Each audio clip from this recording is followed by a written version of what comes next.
오늘 말씀 먼저 나누겠습니다. 사도행전 4장 32절에서 37절입니다.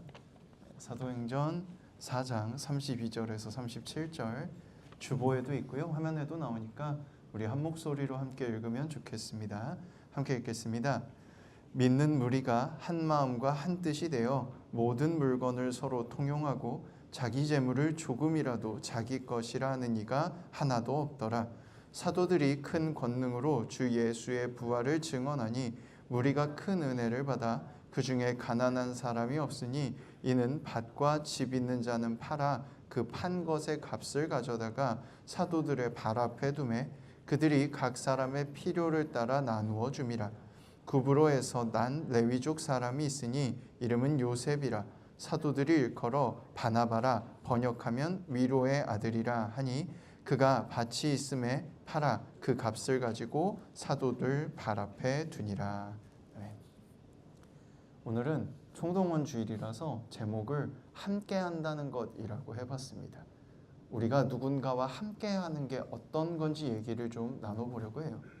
성경에서 말하는 함께 한다는 건요, 우리가 교회를 다니다 보면 가끔 듣게 되는 초대교회라는 교회의 모습을 우리가 추구하고 그걸 이상적으로 그리고 있어요.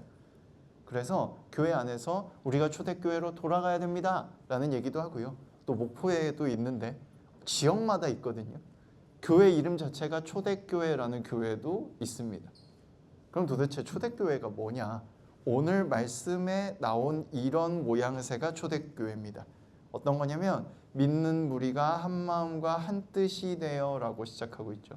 모두가 다 한 마음과 한 뜻이 되어서 뭔가를 한답니다. 뭘 하냐면 모든 물건을 서로 통용하고 자기 재물을 조금이라도 자기 것이라는 이가 하나도 없더라. 한 마음으로 뭘 한다고요? 우리가 함께 같은 물건을 공유하고 내 재산을 필요한 사람에게 나눠주는 것을 거리끼지 않는 것, 그걸 한 마음으로 한대요. 가능한가요? 가능한가요, 그게? 혹시 나는 가능합니다 하는 사람? 내 물건을 내 친구가 필요하다고 가져다 써도 난 아무렇지 않아. 내 지갑에 있는 돈을 친구가 내가 배고픈데 하고 꺼내가지고 맛있는 걸 사 먹었어. 그건 안 돼. 어렵죠. 어려워요. 사실 불가능합니다. 왜냐하면 지금 우리는 자본주의 사회에 살고 있잖아요. 자본주의 사회의 원칙이 뭐냐면 능력에 따라 일하고 일한 만큼 번다가 자본주의 사회의 핵심이에요. 내가 열심히 일했어요. 내가 능력이 있었어. 그래서 그 능력을 잘 발휘해서 일을 더 많이 해냈고 그 일이 더 중요해. 그래서 사회에 더 큰 영향력을 끼쳤어. 그러면 나는 더 많은 돈을 받는 거죠. 그건 누가 번 거예요? 내가 노력해서 번 겁니다. 그런데 그런 사회 속에 사는 우리는 성경이 말하는 이 초대교회를 이해할 수가 없어요. 왜냐하면 우리 머릿속에 뭐가 들어있어요? 내가 가진 건 어떻게 된 거야? 내가 열심히 해서 얻어낸 거예요. 근데 잘 생각해 봅시다. 돈이 아무리 많아도, 제가 가끔 그런 얘기 하는데, 돈이 아무리 많아도 물건을 파는 사람이 없으면 어떻게 돼요? 구매할 수 없겠죠.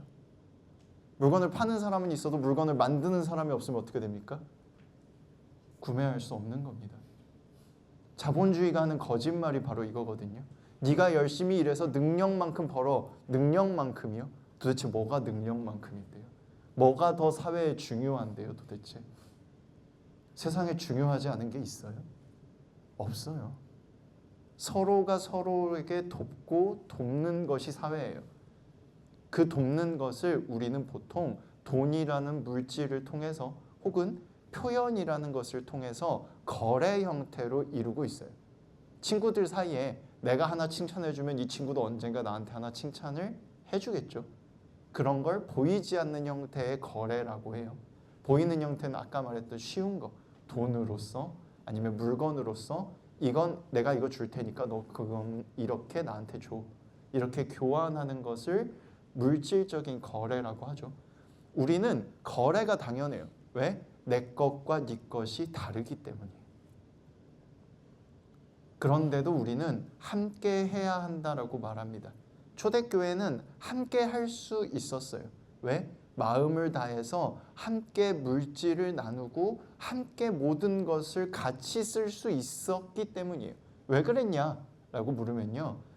그 당시에 모든 사회는 다 종교가 기반이 된 사회입니다. 지금은 자본주의, 사회주의라는 체제가 있고 그 체제 위에 사회가 세워져 있잖아요. 그러니까 종교는 내가 따로 가지는 거예요. 그렇죠? 내 삶과 연관은 있지만 이게 내 삶의 절대적인 게 아니란 말이에요. 그런데 그 당시에는 사회적 기반 자체가 종교였어요.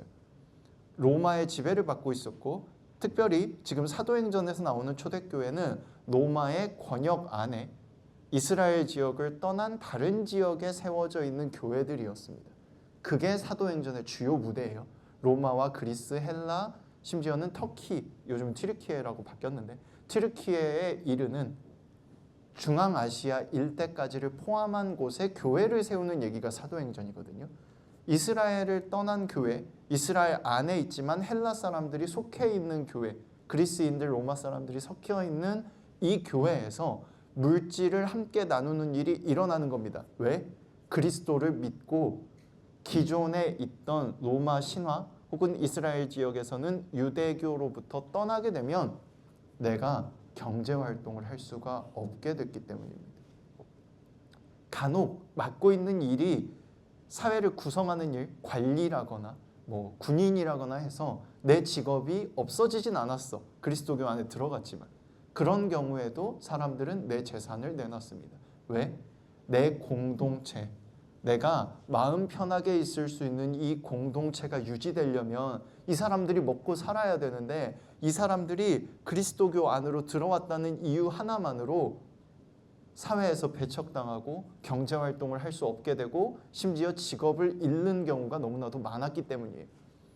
그러면 여기까지 알고 나면 오늘 읽은 말씀에 모순이 생기죠. 34절에 이렇게 나옵니다. 그 중에 가난한 사람이 없으니. 가난한 사람이 없나요? 성경에서도 이렇게 덧붙이죠. 이는 밭과 집 있는 자가 팔아 그 판 것의 값을 가져다가 사도들의 발 앞에 둬서 그들이 각 사람의 필요를 따라 나누어 줬기 때문에 가난한 자가 없었답니다. 사람이 자꾸 늘어나요. 늘어나는데 돈 있는 사람들이, 재산이 있는 사람들이 내 재산을 팔아서 사도들 앞에 가져다 줍니다. 가난한 사람이 없다고요?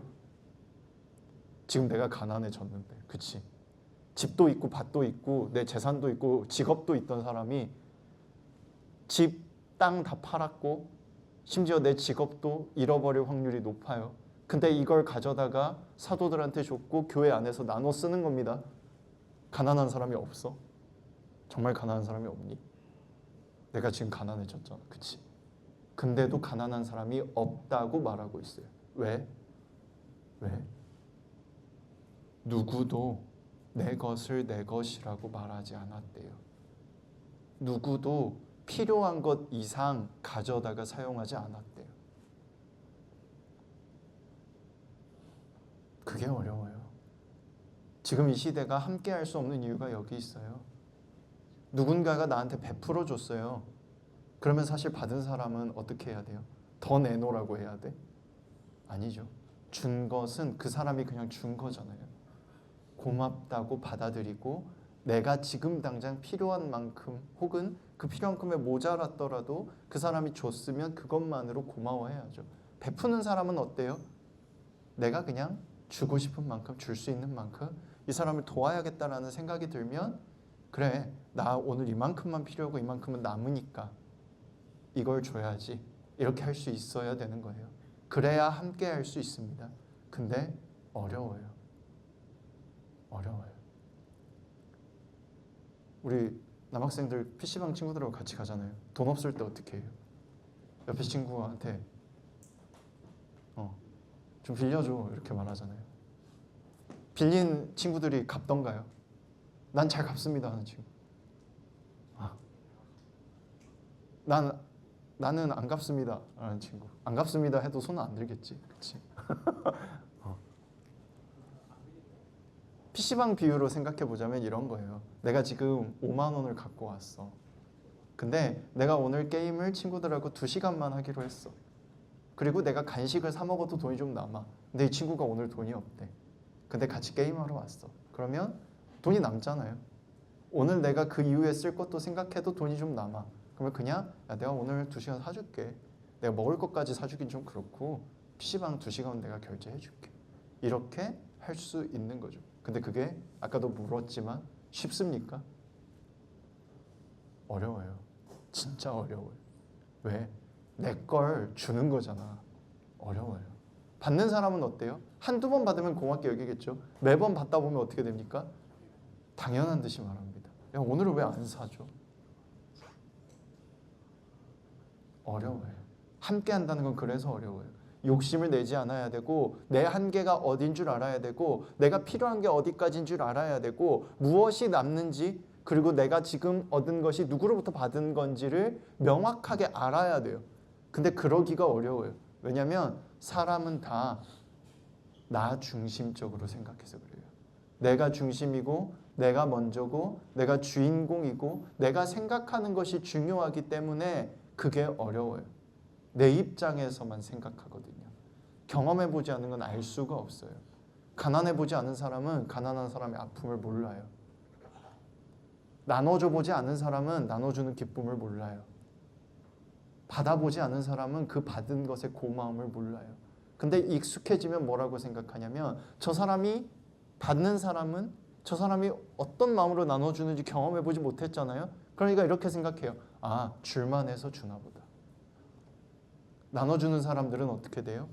이 사람이 어떤 마음으로 받고 있는지 그게 얼마나 간절한지 모르잖아요. 그러니까 이 사람이 점점 받는 걸 당연하게 여기는 것 같으면 뭐라고 해요? 내가 왜 너한테 줘야 되니? 라고 생각하게 돼요.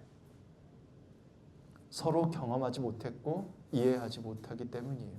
그런데도 성경에서는 그게 가능했다고 말하고 있어요. 왜일까? 왜일까? 나를 먼저 안 거예요.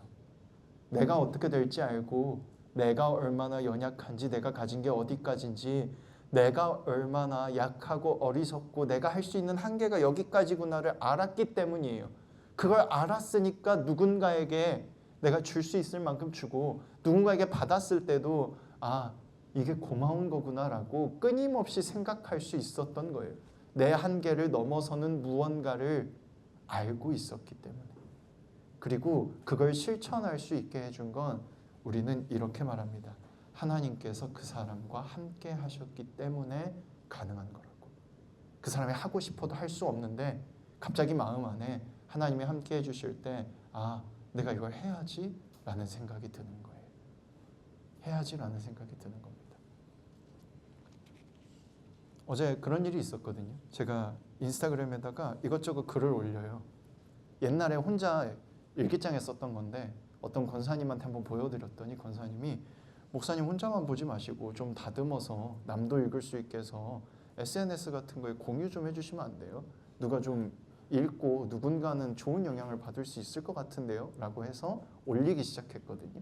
근데 어제 어떤 분이 막 거기다가 이런 딴지를 걸었어요. 이렇게 남을 참견하는 글을 쓰는 사람들은 쪼잔하더라. 당신도 목사 같던데 남을 참견하고 가르치려고 하지 말아라 라고 답글을 달았더라고요. 보고 아, 무슨 생각이 들었냐면 아, 내 글이 많이 불편했나 보구나. 누군가는 내 글이 불편할 수 있어요. 누군가는 제가 쓴 글을 보고 도움을 받을 수 있겠죠. 제가 설교할 때도 마찬가지고 제가 하는 말들이 다 옳은가요? 아니죠. 누군가는 이걸 옳다고 느끼고 누군가는 받아들일 수 있지만 누군가에게는 이것이 안 맞을 수 있어요. 중요한 건 뭐라고요? 그 사람이 어떻게 생각했는가를 한번 헤아려 보는 거예요. 이게 그냥 가능할까요? 아니요. 처음에 저도 보고 뭐야 이 사람? 이라는 생각이 먼저 들었죠. 근데 기도했더니 그런 생각이 드는 겁니다. 아, 내 글이 많이 불편할 만한 사정이 있었나 보다. 왜냐하면 그 글의 시작이 이렇게 시작하거든요. 어떤 글을 봤는데 그 글이 내가 솔직했는데도 나는 외로워 라고 하는 글을 봤어. 내가 그 글을 보고 이런 생각을 하게 됐어 라고 시작을 했습니다. 아마 그분이 제 생각이고 추측이지만 그런 일을 많이 겪었나 봐요. 솔직하게 말했는데 누군가가 너 왜 그렇게 말해? 본인은 그 사람을 생각해서 말해준 거지만 그걸로 인해서 상처를 받은 적이 많지 않을까라고 감히 추측해 봅니다.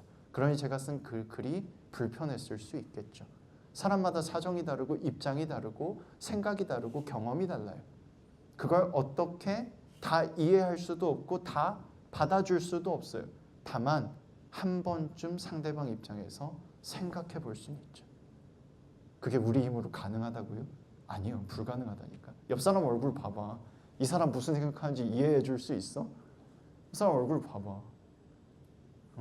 옆 사람 얼굴 보기가 좀 부끄러우면 집에 있는 가족들 얼굴을 생각해봐. 평생 같이 살았잖아요? 그 사람이 무슨 생각하는지 이해할 수 있어요? 엄마가, 아빠가, 할머니, 할아버지가, 동생이, 누나가, 형이, 오빠가, 언니가 무슨 생각하는지 이해할 수 있냐고. 안 되죠. 사람은 원래 그래요. 근데 한 번쯤 왜 그랬을까 생각해 볼 수는 있는 거예요. 그리고 그런 마음을 품었을 때 그것을 행동으로 옮길 수 있게 해주는 건 하나님이 하시는 겁니다. 그때 우리가 함께 할 수 있게 되는 거예요. 그래서 교회에서 자꾸 초대교회로 돌아가야 합니다 라는 얘기를 자꾸만 하는 거예요. 근데 아까도 계속 말했지만 불가능해요. 교회에서도 성경에서도 끊임없이 말합니다. 불가능하다고. 하나님이 함께 해주는 기적이 일어나야 가능한 거예요. 기적은 어려운 게 아니에요. 지금 내가 이 사람 입장에서 한번 생각해 보는 게 기적입니다. 그런 기적이 우리 삶에 있으면 좋겠어요. 그러면 함께 하는 게 조금 더 즐거워지고 조금 더 행복해질 거라고 믿습니다. 감히 우리가 그럴 수 있기를 소망합니다. 저도 아직 많이 부족하고 우리 다 같이 노력하고 기도할 수 있으면 좋겠습니다. 이 시간 기도하기 원합니다. 감사합니다. 반주 부탁드리고요. 손 모으고 눈을 감아주시고 이 시간 기도하겠습니다. 누군가를 생각하려면 제일 먼저 해야 되는 게 아까 뭐라고 했죠? 나를 아는 겁니다. 지금 이 시간 이렇게 기도했으면 좋겠습니다. 하나님, 나를 알 수 있게 도와주세요. 내 한계가 어디까지인지 알고 인정할 수 있게 해주세요. 그때 누군가와 함께 할 수 있는 가능성이 시작됨을 믿습니다. 내 안에 억울함, 아픔, 괴로움 다 알고 계신 하나님, 내가 나를 알 수 있도록 도와주세요. 목소리 내실 수 있는 분은 내셔서 하시고요. 마음으로 하실 분들은 마음으로 하시기 바랍니다. 기도합니다.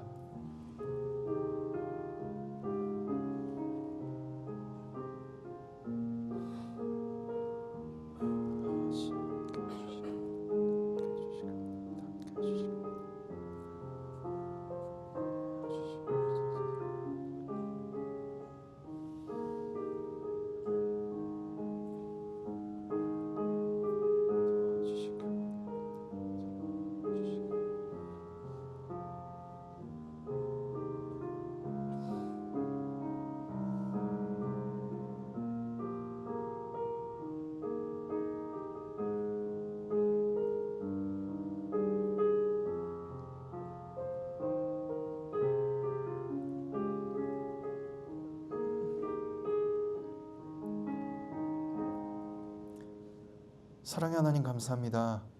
우리를 아시고 그럼에도 우리를 사랑해 주신 줄 믿습니다. 우리의 연약함과 부족함, 어리석음과 떨림, 욕심까지도 다 알고 계신 걸 믿습니다. 지금 우리에게 다가와 주셔서 우리의 한계를 알고 계신 주님, 우리에게 한계를 알려주시고 또한 그럼에도 내가 널 사랑한다고 나와 함께 가자고 말씀해 주시길 원합니다. 붙잡아 주시길 원합니다. 용기 낼 수 있길 원합니다.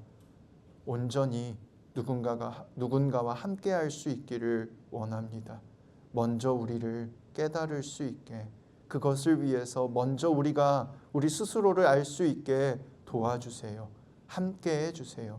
사랑으로 인도해 주시는 줄 믿으며 예수님 이름으로 기도합니다.